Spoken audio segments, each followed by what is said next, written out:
All right, Irigaray, to be two, part one. Okay, so just to address a few of your comments, next time we meet, I'm going to really discuss the title of the book, To Be Two, right? Because it connects more to what we're going to read next time. Also, next time I will talk a little bit about the concept of virginity, which she mentions here, but is better developed in the other place. So some of your comments that you mentioned here, I will be dealing with them next time. Also this notion of, yeah, I think Singh mentions, right, a lot of you actually, Löwenthal also mentioned why is she making this difference between the man and the woman, right? Can she do that? So when she's talking about the woman is more relational and the man is more, right, subject-object, woman is more subject-subject, she's talking about how we women have been conditioned, right? For centuries, we've been taught to be more relational. And the man has been taught to be more in the world, having a career, dominating the elements, right? So in a way we have developed, because of the way we've been taught, a deeper understanding of relationships, and the man has perhaps developed a deeper understanding of, or he's more naturally doing work outside and we're more naturally, but this is not intrinsic, right? Actually, there are many men who are more relational than women. But she's saying in general, society has made women into more relational beings because we were at home with kids, living for our husbands. So in that sense, right? Does this answer a little bit, Singh and Löwenthal, some of your issues? Singh, are you there, Löwenthal? Yeah, it does. Okay, Löwenthal? Yeah, that clears up a little bit. Okay. So although she might think this intrinsic characteristics, I would be cautious with that, right? I don't think it is intrinsic. I think there are plenty of men who can be more relational than women, and women more career-oriented than men. So I think this is more how we have been conditioned. And she is, of course, it's become almost essential now since we're so used to it. Okay, but let's move into the text for today. So finally, in our course on love, we're going to talk about sex. Finally, it's about time, right? And we have a woman to initiate us today to this glorious activity. So I'm very happy actually to have one class at least on this, because the system of education as we are experiencing it today is very, very bad when it comes to teaching sex education, right? I don't know how it was for you, but when I was taught sex education a few years ago, a few decades ago, it was basically, right, if sex, right, don't have it, and if you do, all of these diseases will happen to you, including pregnancy, the worst one, right? So that's the summary. And I'm pretty sure it hasn't changed much, right? Sex education is about, either don't do it, but if you must do it, here are all of the risks and the evils that will befall you if you're not careful, right? So in general, the problem with sex education is that it is based often in fear, right? It is fear instilling. It is an education where you learn to be careful and you learn to protect yourself. And it's also only focused on the physical in the sense of, the medical aspect, right? Nothing is ever taught in the context of sex education about how to make love, right? And this is a big, big gap, I think, right? We are never taught as women to recognize our own sexual desire. The men and the women are not taught the art of lovemaking, right? This is something that is completely lacking, right? If you go to ancient treatises on sex education, you have details after details, very explicit descriptions of how to make love. Mostly these texts were written for men. These are descriptions, these are really teachings in great detail, how to make love to a woman in a way that will open her up, right, to you. I'll give you a few of them here in the chat if you want to explore them. So they were doing a much better job, right, in teaching this, I think, than us. So for example, you have in the Muslim tradition, you have The Perfumed Garden by Sheikh Nefwazi. So if you're from a Muslim background, this is the book for you. These are written for men, right? these are how a man can make love, the art of love making. We have in the Hindu tradition, the Ananga Ranga, which in my view is better than the Kama Sutra. It's more complete, by Kalyana Mala. And then you have, of course, several passages in the Talmud, which I don't have the references. I should look into them. That's for the Hebrew tradition. And then 20th century, I would really suggest Anais Nin, her book, In Favor of the Sensitive Man, where she has a whole chapter, right, on the new woman, 20th century woman, and what new man needs to emerge in order to better love her, right? So these are just some texts, right? So historically, there's been a lot of detailed teaching how to make love. Nowadays, it's all about how to put a condom and how to take it off, and here are all the diseases that will befall you, and here are all the ways you can protect yourself. There's really nothing really taught about how to make love in a way that is artful, in a way that is intimate. And so finally we come to this text, and I'm very happy that we will get a little bit of insight today, hopefully. Good. So in this text, she distinguishes between 3 ways of lovemaking, right? I'm going to write them down. So first we have eros, right, which means love or sexual desire, as possession. 2, we have eros. Let's not put eros. Let's just be simple. Let's put sex as possession. I can't seem to spell possession correctly. Number 2, sex as solitary act. And number 3, the caress, right? So because Irigaray is not coming from a religious background, these 3 ways of having sex, she's not going to say one is evil and one is good, right? They are actually all ways that we have engaged in the process of sexual maturity. But as we mature sexually, we have gone through these stages, right? So for her, these are more stages. Stage 1, stage 2, and the ultimate stage 3 that we should try to reach, right? So she sees them more as incomplete forms of sex, still growing, right? Maturing forms of sexuality, but she's not going to go and say, this is evil, right? This is sinful. She doesn't have that concept of sin, right? She just says, these are the ways that we begin. And this is what we want to try to reach. So the first 2, right, are still incomplete. They're still somebody who is evolving sexually. And then ultimately we want to reach the highest level, which is the caress, the level of the caress, which is what she's going to teach today. So let's get into the first 2. So first one, sex as possession. So let me summarize. In this one, she's going to be quoting the philosopher Sartre. In the second one, she'll be quoting the philosopher Merleau-Ponty, and number 3, she'll be quoting Lévinas. So these are the 3 male philosophers that she is quoting. And notice that her theory, the highest form of sexuality for her, was taught to her by a man, right? Lévinas is the one who really develops it, and she simply goes a little deeper, right? Very good. So let's talk about the first one. Okay, so this is usually, I would call this like high school sex. In other words, this is usually you want to have sex, not necessarily because you're deeply in love with a person. Of course, you can have that, obviously, right? A lot of us are romantic all our lives. But very often when you notice at such a young age, having sex is often about power, status, or fulfilling a need, right? So the stage 1 sex, right, eros, or sex as possession, is usually the motivation is not so much that you're deeply in love, right? Usually you don't even know them that well, but it's more about status, power, and fulfillment of a need, right? Sexual needs. So, right, she's not going to say this is bad. This is actually very natural. As you know, human beings, we do have a desire, right, for possession, for fulfillment, right? This is a very natural desire, to have some kind of safety or security or status, right? So she's not going to say, you evil freak, right?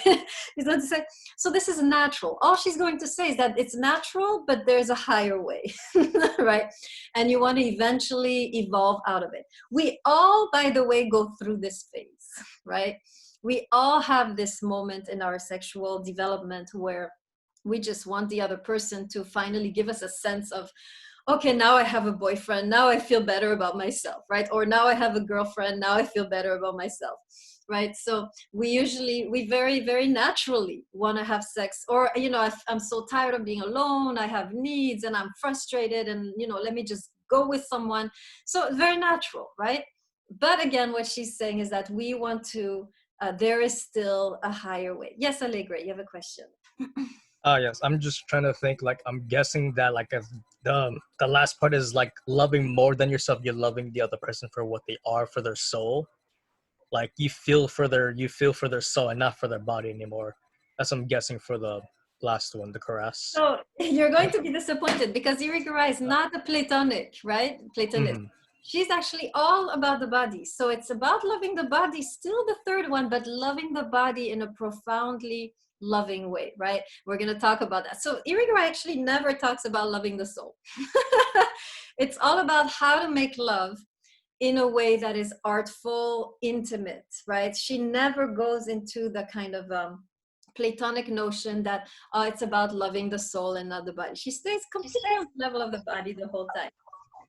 Okay, so let's go into the text and see what Sartre says. So just to reiterate, right, this is the sex that we want to have usually to fulfill a need, or fulfill a need for status, for power, for safety, for comfort. It's not so much about the other, it's more about my need, right? And again, very natural. We all have some of this, right? The problem with that, we'll see, she's going to criticize, is that we are left in a way, there is no true other. There's no true other being, right? We don't really care so much about the other person in the process as we care about ourselves. And there, she says, we are missing something, right? We are missing fundamentally the experience of being with a genuine other. Okay, so let's look at the text. Let's see what she says. First, what he says, right? Sartre, she's going to disagree with him. And then the criticism. So go to page 18. Top of the page, if this is the case, wave at me if you're there. Wave at me if you're there. Yes, okay, good. All right, if this is the case, how do I desire the other and enter into a carnal relationship with him? Then she quotes Sartre, who's going to talk about sex as possession, right? According to Sartre, all sex is possession, right? He's very cynical. In fact, if you've ever read him, you know that that's what he's going to say, right? So, and she's going to disagree with him. So he says this, in Being and Nothingness, that's his main work, Jean-Paul Sartre maintains that the only possible way is to enchant him. In other words, to seduce them, to trick them, right? Because it's about me and my needs, and I don't really love you, then I have to trick you, right? I can't woo you, I can't court you. I don't really, you know, it's not about that. It's about my needs. So ultimately, he says, even when you're courting someone and giving them flowers and being romantic, deep down is about you. So anything you're doing, he says, is never about love. It's always about your deep need for power, status, sexual fulfillment. So all of the romantic stuff you're doing is just a way to enchant them or seduce them. It's never really about them. So very cynical view, right? That's his view, and she's going to disagree. So make sure you write this down, right? Sartre, I'm saying it in the French way if you don't mind. So Jean-Paul, this is the guy, right, that we're talking about, Jean-Paul Sartre. He has a very cynical view, right? Make sure you write this down. He believes that all sex, even if you think you love them, and even if you treat them with a lot of romantic things, deep down, it's all about you. It's always all about you. Even you marry them, you give them beautiful vows, ultimately, it's all about your needs, right? And so she's going to disagree with that. She's going to say that's a really cynical view. That's a very limited view. That's a very stunted view of how sex could be. And she says this in the second paragraph. Thus, I can possess. Are you there? Put your hand in the screen. Screen? Okay. Only one person's there, really? Okay, thank you. All right. Thus, this is Sartre. I can possess the other. It's all about that for Sartre. And according to Sartre, the fulfillment of desire does not exist without such a possession. I always deep down want to possess them. Now, last paragraph, this is her disagreeing. And then I'll get to you, Hassan. This is her disagreeing. She disagrees with Sartre and she says, the other is, are you there? The other is and remains? Okay. The other is and remains transcendent to me through a body, through intentions and words foreign to me. And this is the key that you underline. You who are not and will never be me or mine are transcendent to me. And then she continues, the will to possess you corresponds to a solitary and solipsistic dream, right? In other words, Sartre, in his idea that all sex is possession, actually he ends up alone, solitary, right? There is no true connection. None of his relationships, right, will yield a true connection because of his cynical view of sex as possession. And she says, we can do better, right? We need to move beyond that. Okay, Hassan, you had a question. Yeah, Sartre and comes from a school of philosophy like I always mention this a lot, existentialism. Like Camus also writes a very similar way about love and sex. They don't really have any connection to the world itself, so that's their view of the world. So that's how they're always going to have a conclusion of they have you know, I guess, like, I don't know if this would do much for him or anyone else with that kind of philosophy, because it's still being alone at the end is no problem, because at the end they believe that you truly all always be alone. That's true. Yeah, absolutely. Right. This is it's part of their framework, right? That there is no true, although Camus, I think, is a little less cynical, but Sartre, certainly for him, everything is, you know, in a way connected to the subject, right? There is no real experience out there. So very good. So that's the issue. Now, I would, if I were to paraphrase, you know, if I were to translate it to modern times, right, this kind of sex I would call fast food sex, right? This is sex that you get for yourself. You have a craving, boom, you take it, right?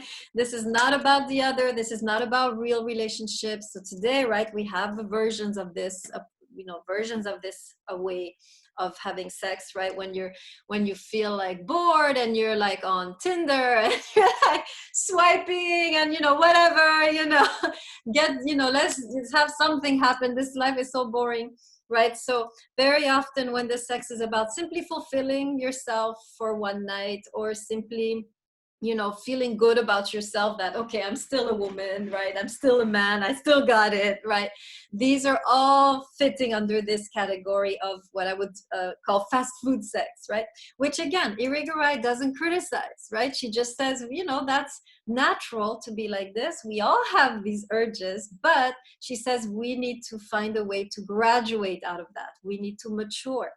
And so before you can get to the 4-star or 5-star restaurant dining that Levinas, right, the third one, is proposing, you have to actually stop the fast food diet for a while, right? You know, it's so funny. People think that they can go on a fast food diet and then switch naturally to great dining. It's not true. The fast food develops a certain taste and you lose, right? You lose the taste for the refined cuisine, right? You get used to this kind of very fast-paced life, and you, in a way, distance yourself more and more from the other type of life you could have, right? So she warns, right? She says, okay, this is part of the development, but to get stuck there is actually dangerous, right? You don't want to get stuck in that approach, because then you get used to it and you're not able to ever transition to the other one, right? When you always eat McDonald's, can you go and then eat something else? No, you're used to that.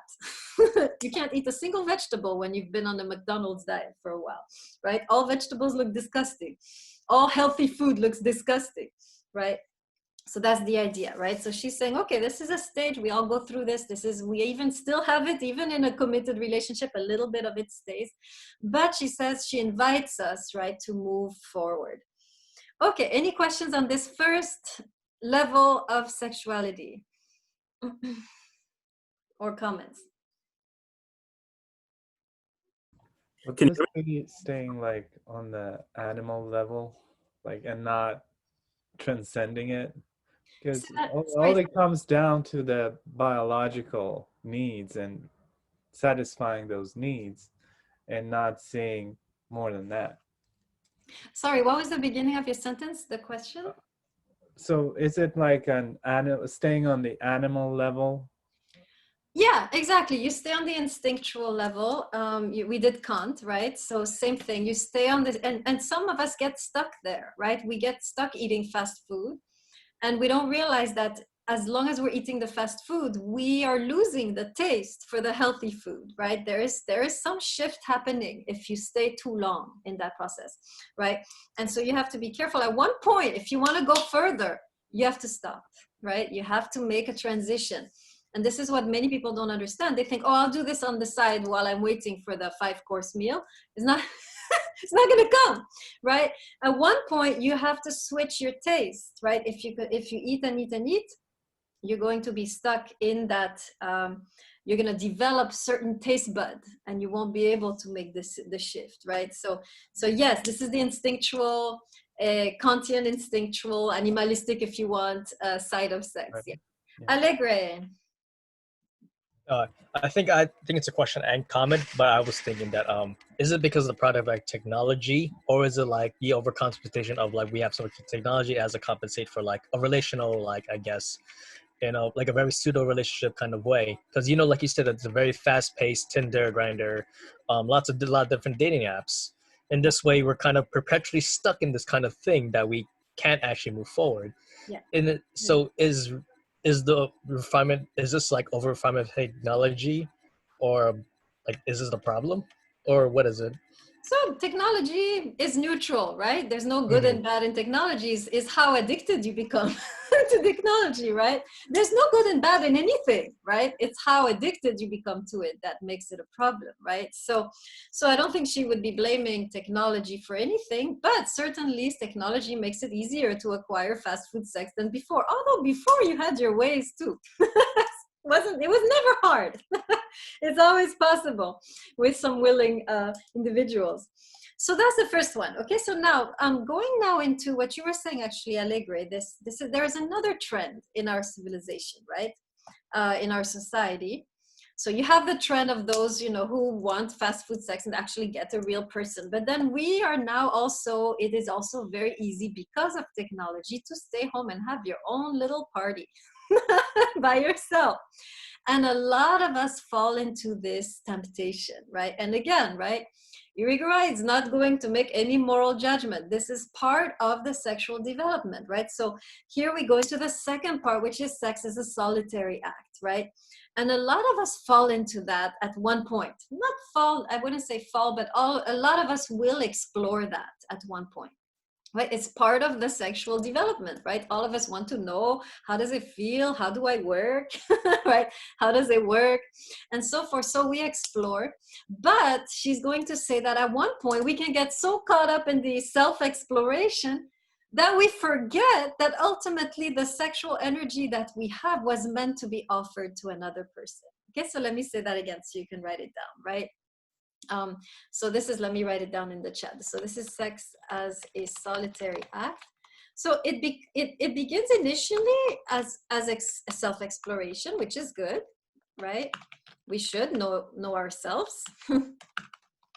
And so but it can sometimes fall into kind of an obsessive, right, solitary act, whereby we forget, and this is what she emphasizes, right, that our sexuality was meant ultimately to be offered, right, to another. It was never meant to be enjoyed by oneself, right? It's fine, of course, to get to know yourself and to explore yourself and take the time, right, to know how you function, what pleasures you're not. But she says sometimes, right, we get caught up and this becomes the, what do you call it? It replaces an actual relationship because it's so much easier, right? You turn on the internet and you're on your couch. You don't have to go out. You don't have to put on makeup, nothing, right? So it becomes a kind of laziness, and we start to sink into this kind of, it becomes easier than a real relationship, and it starts to replace a real relationship, right? And there she says, in doing so, we are forgetting something fundamental, that the sexual energy that we have within us was always meant to be offered to another, right? And I think we have to understand how powerful that energy is, right? Whether you're a man and a woman, that energy, once it is offered, if it is very pure and if it is offered in love, can have powerful healing properties, right? We don't realize how much we can heal another human being through the sharing of that energy, right? And I know more from, you know, male female than rather than female male, because, you know, I'm the one receiving. But I know for one thing how deeply powerful it is, right, to receive that energy and to be deeply transformed by it, right? So I don't think we realize, I don't think the males in the class realize how powerful their energy is, right?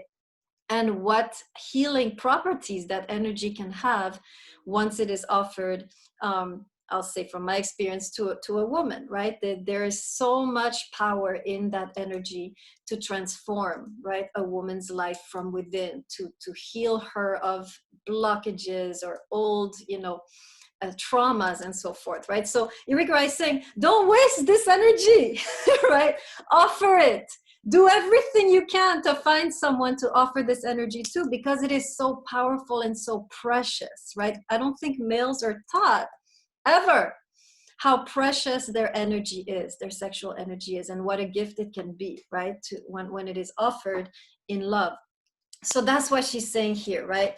Okay, pleasure yourself, but don't forget, ultimately this was meant to be offered, right, to another human being. So let's look at Merleau-Ponty, who talks about that. I mean, he doesn't quite talk about that, but I went on a tangent based on him. So let's go to page 21. It's a kind of complicated paragraph, but we're going to read 1, 2, 3, fourth paragraph. But the subject object, are you there? Okay. Okay. So What here, page? 21. So there, right before, there was a long paragraph by Merleau-Ponty, which is very hard to understand and which I won't go into. I'm going to go directly into her criticism, right? Merleau-Ponty has just finished saying that very often the sexual relationship is a solitary act. Whether you do it alone or with someone, you end up alone, right? That's kind of his idea, that there's never any true connection. So then she responds, right? And she's disagreeing. Again, she's saying you have a stunted view, you have a limited view, you could see there's so much more. And she says this here, but the subject-object dichotomy also depends upon the manner in which sexuality is conceived. In other words, she's saying you're not conceiving this correctly. Maurice Merleau-Ponty considers sexuality as ambiguity, which are related not only to the body, but to life. Okay, here it is, the key. As a result, in Merleau-Ponty, or when sexuality is solitary act, she says sexuality does not, this type of sexuality does not favor the emergence of intersubjectivity, right? Now let's look at what intersubjectivity means. What does it mean? Anybody can give me a quick definition of intersubjectivity?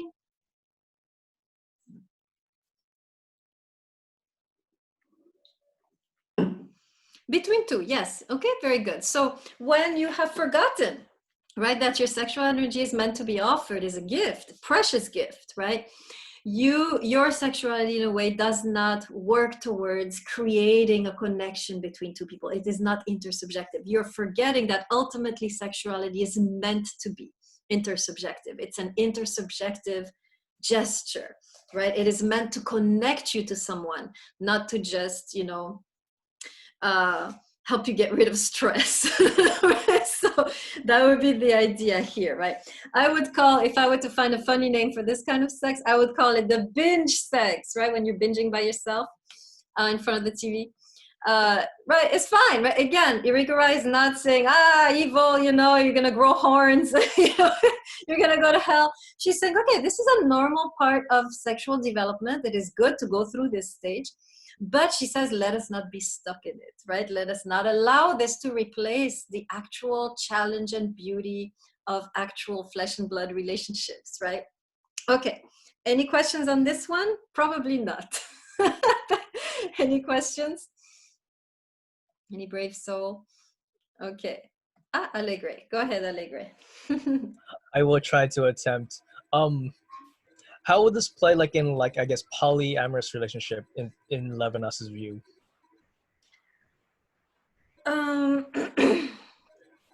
That's a good question. So she Neither she nor Levinas have this concept of polyamorous, because I think the idea, which we're going to talk about, is about knowing someone deeply for both of them, right?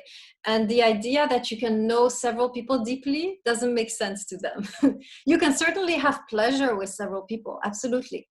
Humongous pleasure, great time, right? You can even have affection for them, right? You can even love them as a human being. But love in the sense of deeply knowing someone, right, is for them impossible when you have so many partners, right? Because you need actual time. I will give you the following example. I used to study music. So I was in a music school where you had the music performance. So you focused on one instrument, and then you had music education where you had several instruments, right? So if you were focusing on just one instrument, how good would you be compared to someone who focused on 5 instruments at the same time within the same time frame?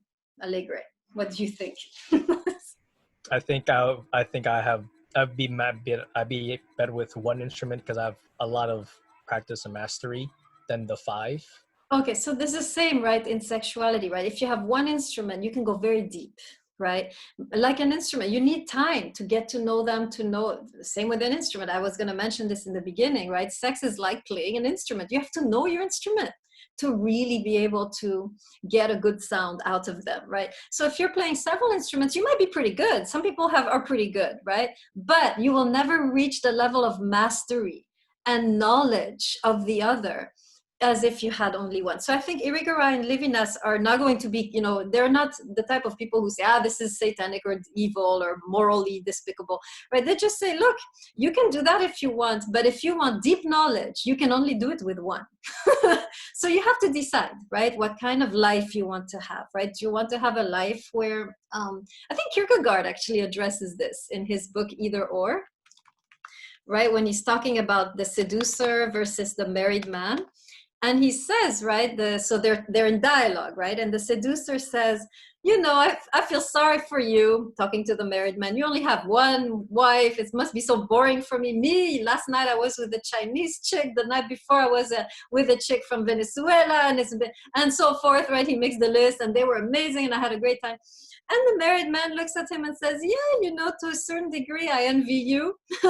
But whereas you have a superficial, right, knowledge of everyone, I have a deep knowledge of one, right? And so this is why I'm staying with one, because rather than have a surface knowledge of many, I prefer to have a deep knowledge of one, right? So that would be the response, perhaps, of Levinas and Irigaray, who are also in that tradition. Hassan, you sound confused.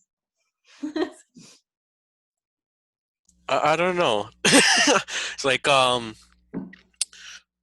yeah, I always mention this a lot. I have a very existentialist view on things. It just naturally is. So it sounds nice, but is it practical? Does it always work out? I don't know. What are you talking about? Which one? Like stage 3 compared to stage 2. Okay, I mean, stage 2 and 1. Yeah. We haven't done stage 3 yet. No, absolutely. Stage 3 with one person, right? If that's what you mean, certainly is not easy. This is the hardest because you can't leave. You're in a way, is the most challenging, is the hardest, but at the same time, one might argue it's the place where you get the deepest knowledge, right?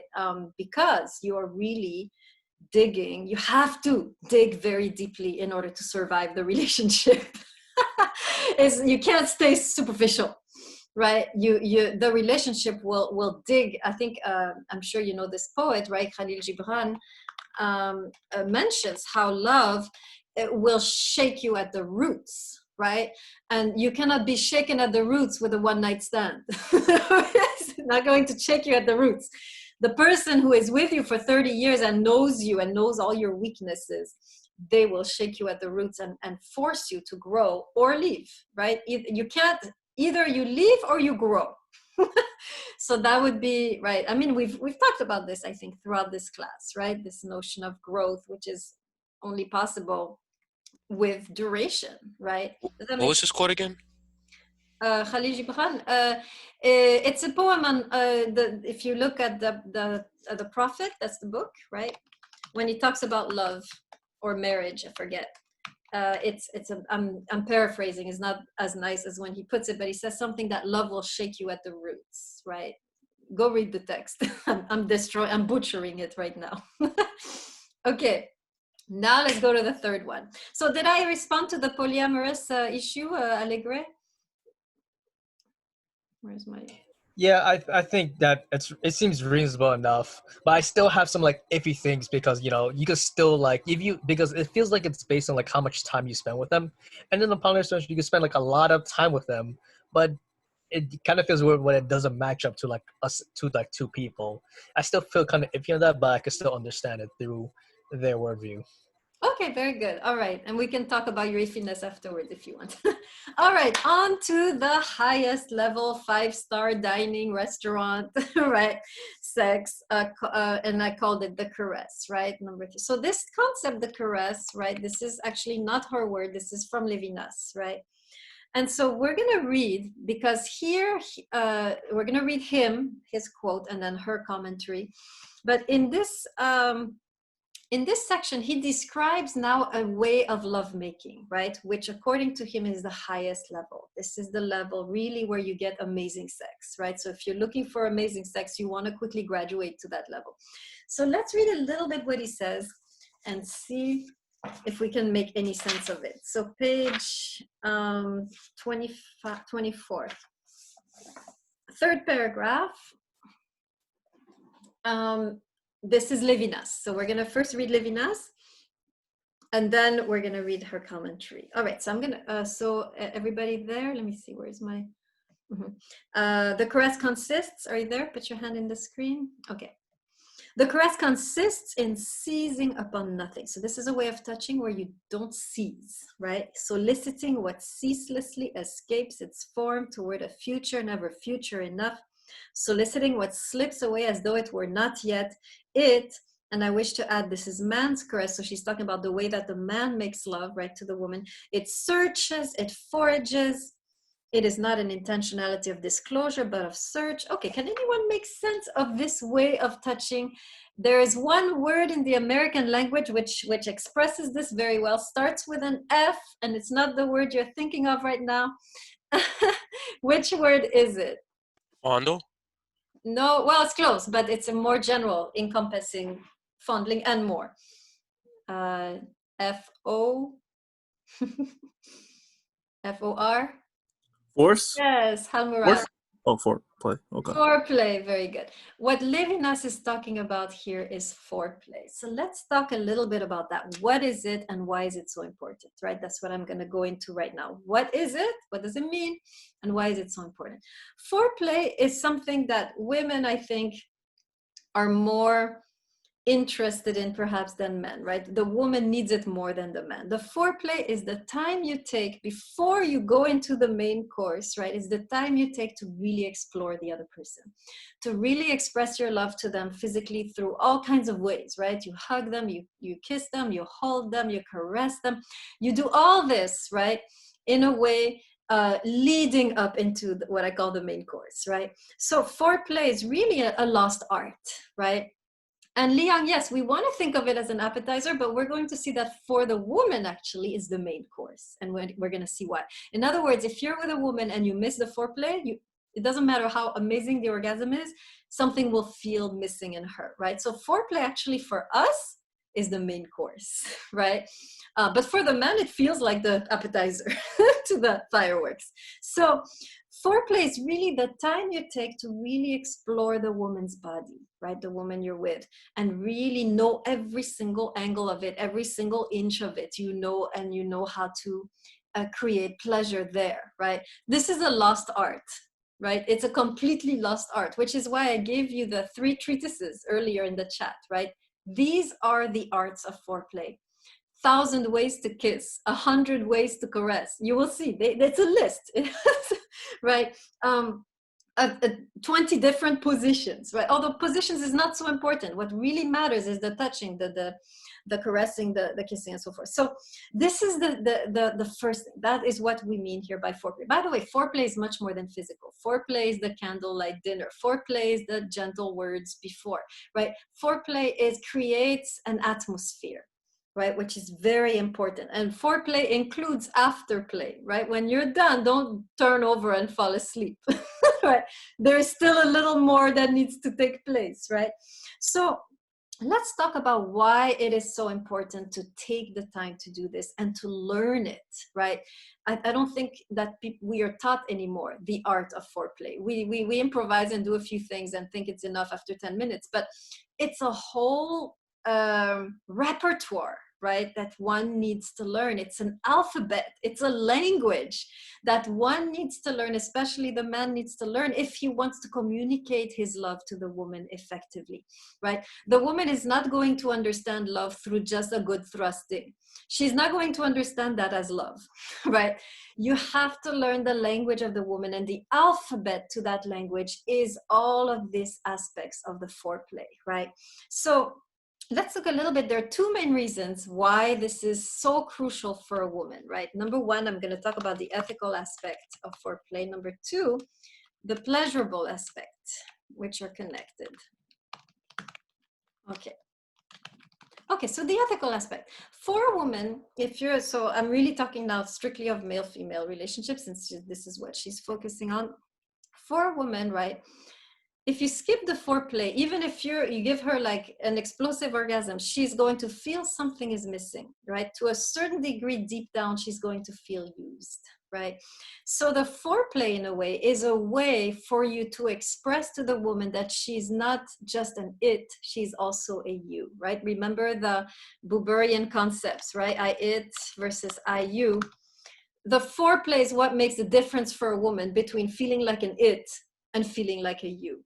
Right? So in a way, as you're doing this, right, you are revealing her you-ness. You are giving her back, right, this aspect of her you-ness. If you skip it, she's going to inevitably, even if she acts like everything is fine, she's going to feel deep down somewhat used, somewhat like an it, right?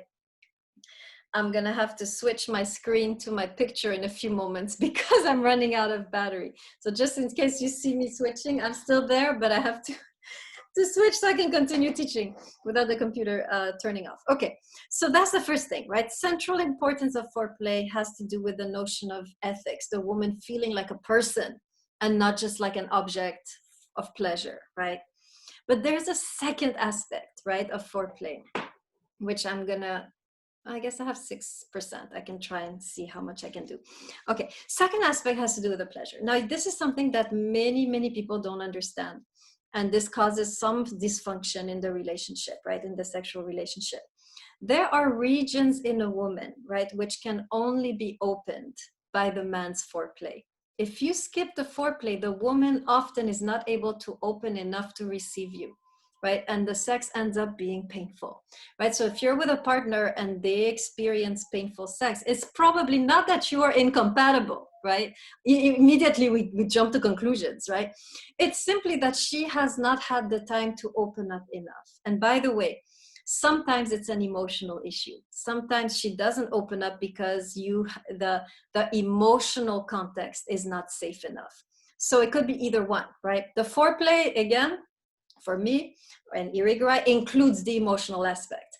How much have you expressed your love, right, physically and with words and gestures, right, so that the woman is able to open up, right? So let me be clear, right, that what I mean by foreplay is a kind of expression of love, right, which is in both gestures, right, physical gestures, like, you know, kissing, hugging, and so forth, and emotional gestures, right? Speaking words of love, doing loving things. This is all foreplay, right? This is not just a physical thing. It includes the emotional. There are regions, like I said, in the woman, which even if she wants to, right, she wants to be with you, they cannot open up unless this foreplay has taken place, right? In a way, she depends on the man to be opened fully. Many of us, right? Some women, to be honest, some women, they can do it. But many women, it's harder, right? They need this kind of climate, environment, right? Liang, I'll get to your question in a second. Right, so that's the first thing we need to remember, right? That this has to take place for not all women. Some women open up very easily, I have to say. It depends on your physiology, your psychology, but many women need this kind of attentiveness to be able to open up, right? And so often the sex is painful because not enough time has been put in either the emotional foreplay or the physical foreplay, right? So that's the first thing, right? Now let's address Liang. Let me switch to I'm getting stressed, so I'm gonna switch. You're just gonna say, but I'm here. Okay, Liang, ask your question, or should I just respond to it? Okay, Liang is asking, what if you're not good at foreplay? Let me see if you guys are still there, because I can't see myself anymore. I'm just gonna teach like this with your faces. So what if you're not good at foreplay? Foreplay is not a question of being good or not. Foreplay is a skill, right? It's a skill that you learn. It's like an instrument, right? Foreplay is learning to play your instrument. Everybody who starts out is bad, right? When you start playing the violin, I was a violinist, right? It was not great, right? So you have to learn your instrument, and every instrument is different. So you simply have to learn, and often your beloved is your best teacher. You ask her, what do you like? Where do you like to be touched? How do you like to be kissed? Learn, right? You can learn from them. The best way to become an experienced lover is to learn from your beloved, right? Or you can read the treatises that I mentioned, which are also teaching, right? So it's an acquired skill. Some men, to be honest, they have it naturally. Like some people are natural musicians, but everybody can learn it, right? It's natural. Liang, does that help? Yeah, that helps a lot. Thank you. Okay, great. Okay, now, let's look into a couple quotes. I'm on page, what is it? 25. Yeah. Third paragraph is just one line. Are you there? The caress. Put your hand in the screen if you're there. Okay. The caress is an awakening to you, to me, to us, right? Again, right? The caress is what allows me to be a you, right? It creates the I-you relationship and doesn't keep me in the it dimension, right? Now, here's an important part of the caress. Go to page 26, second paragraph. The caress is a gesture word. Are you there? The caress, put your hand in the screen. Okay, the caress is a gesture word. Let's stop on this briefly because it goes a little deeper. What does it mean that something is a gesture word? So what's a gesture? Let's talk first about that. What is a gesture? What does it mean to make a gesture?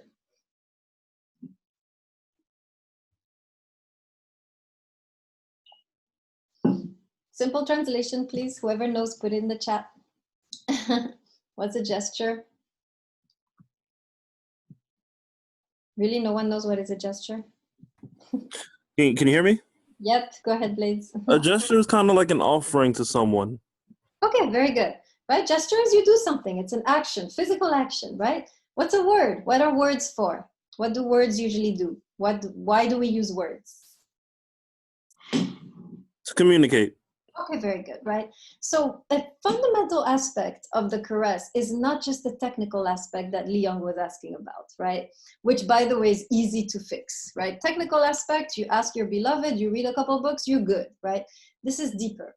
Gesture word means that the caress is an expression of something that you feel deeply, right? Let me write this down, right? To see that caress as a gesture word, right, means that this is a way of touching which expresses a feeling, right?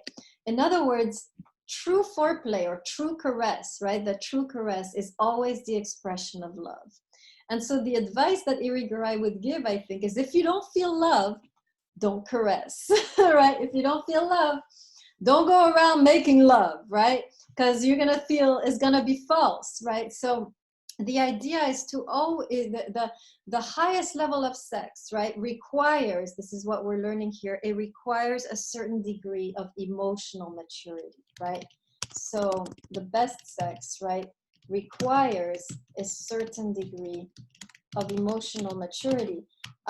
If you're just, affectionate, or if you just like the person, yeah, it's not going to be bad. But if you really want to get into the deeper levels of the lovemaking experience, the deeper your emotional feelings, the deeper the sexual experience will be, right? And this is perhaps another response, right, to the polyamory, right, where you have kind of, feelings of love or affection, but this kind of deep love, right, where, it runs much deeper than just affection or liking. This is what brings you, right, to the higher or the deeper levels of the sexual experience. So this is, and by the way, we saw this, I don't know if you remember in the Song of Songs, but let me ask you this, right? You know how at one point they actually make love, right? He enters her garden and eats her fruits. But right before that, he calls her something. He has a name for her. Does anybody remember? I know it's a long time ago, but does anybody remember what is the name he gives her before entering her garden? Let's see if you remember, or those of you who are familiar with the text. It's not my beloved. It's much more than that. Very much more serious. It's not darling. It's a very serious thing he tells her. And not lilies either. That's not too serious. What's the most serious thing you can tell a woman that she is to you? It's like no turning back after you say that. Almost allegre. Bride, right? He calls her my bride 7 times, right, before he enters her garden. So we didn't talk about it when we studied the text, but there is something in the text that shows, right, once he has reached the 7th time of saying my bride, the emotional depth is so profound, right? And then he enters her garden, right? So there's something very important, right? If you want to have the 5-star sex, right? If you want to have this higher level experience, there has to be emotional depth, because sexuality is the expression of love, right?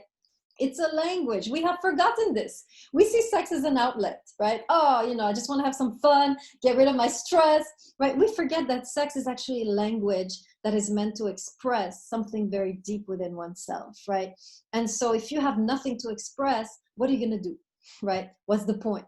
That's the idea here, right?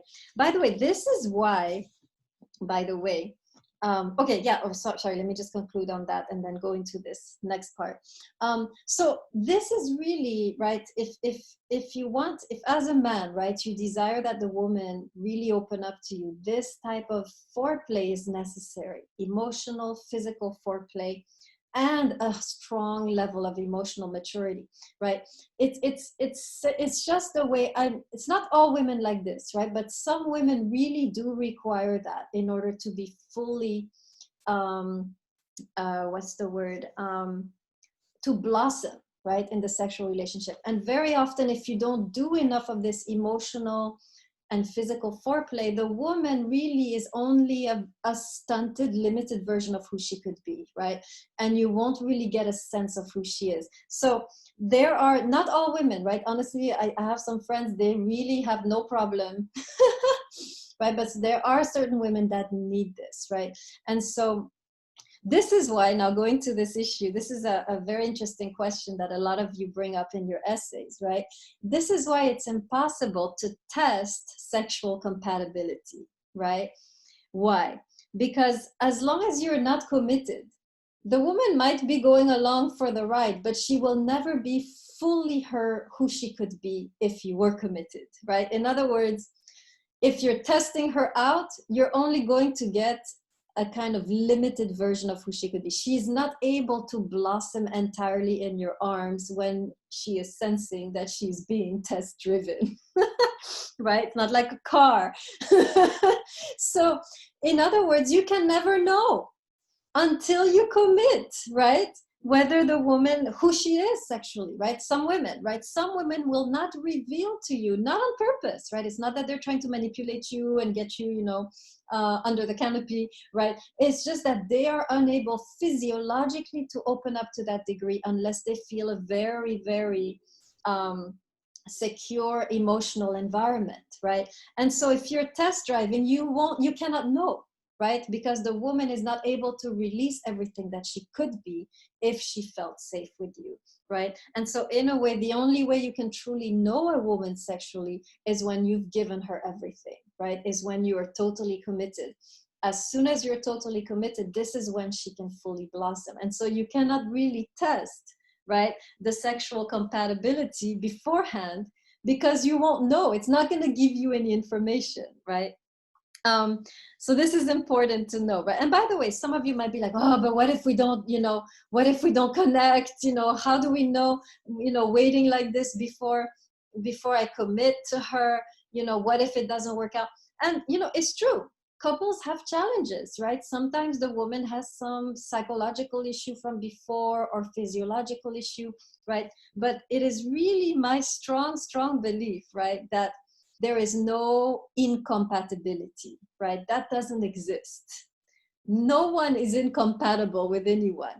If you have initial chemistry, you're going to be compatible. It might not be immediate, right? You might need to work through some issues, of course, sometimes, right? But if you have chemistry, you're good. You can relax. It's gonna work out, right? So no need to test drive. You know already how it could be with the chemistry you have together, right? And then if there are issues that arise, these have to do often with things that have to be healed in the woman's body, right? And that might take some time and reassurance and so forth. Okay. In conclusion, right, what really makes the sex good is the emotional component, as well as, it doesn't hurt to know some of the techniques and to get to know your partner, her body and so forth. But certainly the emotional component is the key to really opening up the woman, right, to the man. Okay, any questions? Let me put you back on gallery view. This is the time to ask all of the questions you've always wanted to ask about sex. This is your moment. This is not going to happen again. So anybody have any question that they need to clarify for themselves and for others? Turn on your faces, guys. Hot, Flores, Ramos, Rahman, Zimmerman, Morales, Prashad. Thank you. Okay. Good. All right. Let's see. Did I skip a quote? I think I'm good. Okay, I wanted to end with a funny story. So technically I'm a vegan, right? But sometimes I do eat meat. And I was in Argentina, and there's no way you can be in Argentina without trying out the steak, right? Because that's the national food. And I'm like, okay, fine, I'll do it. And I tried the steak, and oh my God, I thought I was gonna die of pleasure. It was so amazing. I had never had steak like that in my whole life. I mean, you go to the States and you go to a steakhouse, it's just horrendous. So I want to ask you, what is the difference, right? Steak is cooked very easy. Put on the grill, put some spices, and it's good. What made the difference, do you think, between the Argentinian steak and the steak in the American steakhouse? If you know Argentina, you would know. You would know what. How many of you have had? It's the cow itself. Like the cows that they raise there is better. Okay, Hassan is a connoisseur, right? Absolutely. The cow's meat is different, right? The cow is raised differently. The quality of the meat is different. Even though the cooking is the same, a very simple cooking, the quality of the meat is different. I would suggest that lovemaking is the same. It's not so much how much technique you have, right? This is response to Leon. It's not so much the technique. It's the quality of your love, right? If you have high quality love, is going to be amazing. No matter how limited your repertoire is, no matter how clumsy you can be, it's going to feel amazing because the love will be flowing, right? Doesn't exclude learning the technique, but ultimately that's what makes the difference between great steak and pathetic, disgusting steak that you get here in this country. Sorry, I don't want to insult anyone, but it's just the truth. So I know some of you are going to go eat steak now. So that's right, just to summarize as an example, right? The ultimate component, the ultimate ingredient of amazing lovemaking is really love, right? And that's what you want to be working on. That's why the whole class was useful up until now, right? Now you have the skills. which make for good lovemaking eventually. All right. So if there are no other questions, I'm gonna. Oh, Allegre, go ahead. I have two questions. So I guess like this feeling of love and how much love you put to it. So I'm guessing this could apply to a lot of different things. Like you could apply to food. Like the amount of love you put in for somebody is a lot better when you just try than you don't try, right?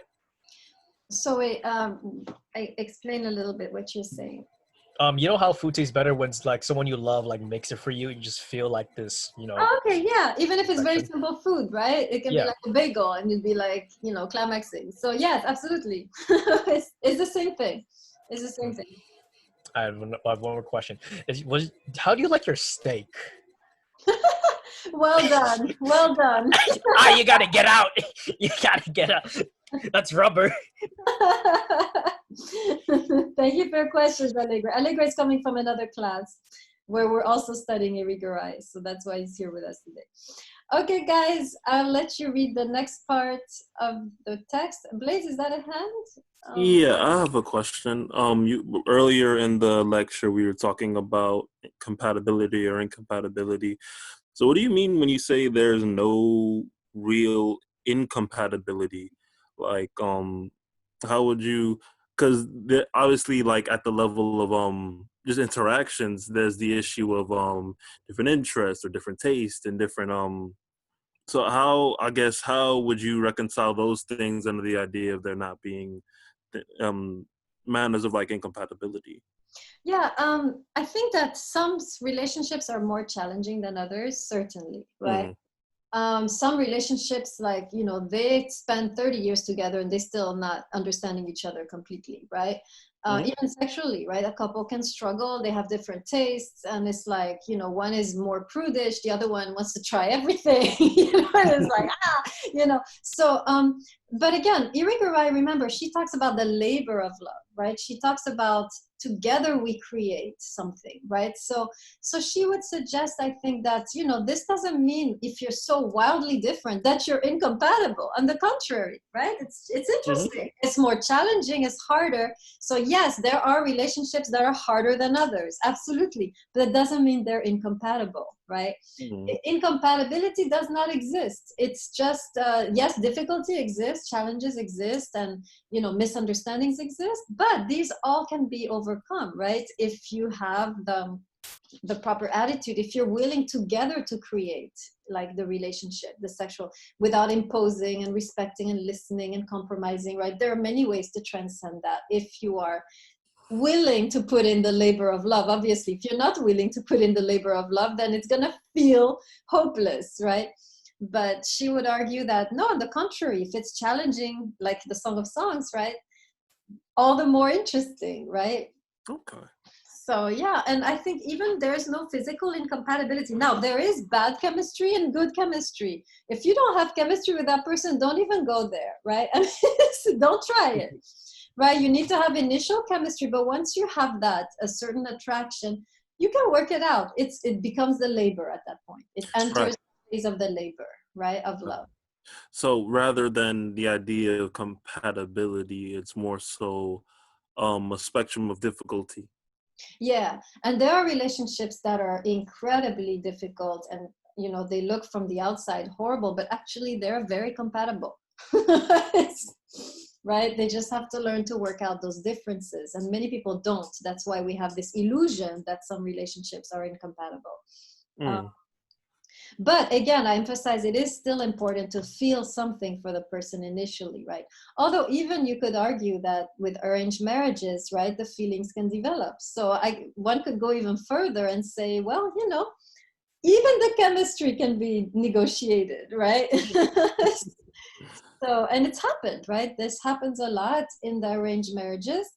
I mean, they do have to have some liking to each other, right? So there is some kind of attraction, but everything else is built, right? From what I observed, from what I observed, yes, Hassan. because half my family very Americanized, the other half very traditional.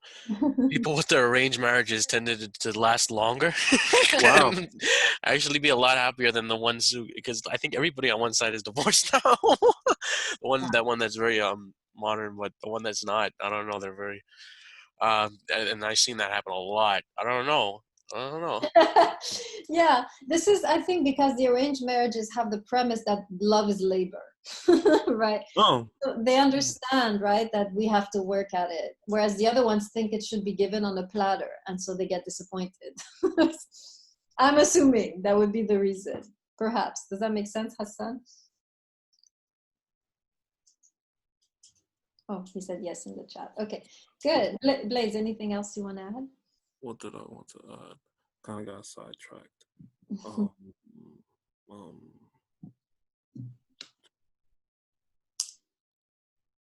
oh well, I don't think it was what I was gonna say, but I was also, I guess, I didn't get to come here earlier. I found it interesting. I guess the language that Irigaray was using, it reminded me a lot of how Bell Hooks talks about like domination culture in the first aspects of the of talking about the relationship between man and woman. I just found that interesting. Yeah, absolutely, right? This would be the Sartrean corresponds to that, right? He's talking about dominating, possessing. And yeah, we are still in a neo-patriarchal culture, in my view, right? Even if we think we are liberated, we are still, with our many stereotypes, we have to fit under still, right? So I agree with her on that, yeah. I remember. Go ahead, Liv.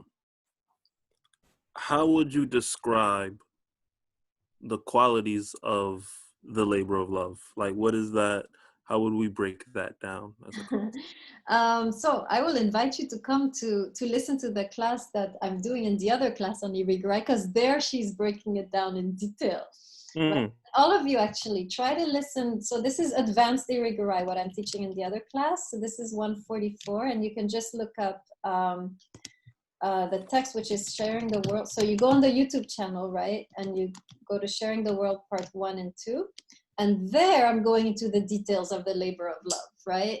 Next time we'll talk a little bit about it through the concept of silence. But if you want more, just go to the YouTube channel to the 144 class, go to the Sharing the World videos, part 1 and 2, and I go into detail about the labor of love. Wait, what time is this class till? Oh, we're done. You guys can go if you want. So whoever wants to stay can stay. Whoever wants to go can go. Unless, and whoever has questions can stay. So yes, you are dismissed if you want to go. Bye, Almurad. Okay, Blades, you still here? Still more questions? I'm thinking. I think I'll turn off the recording.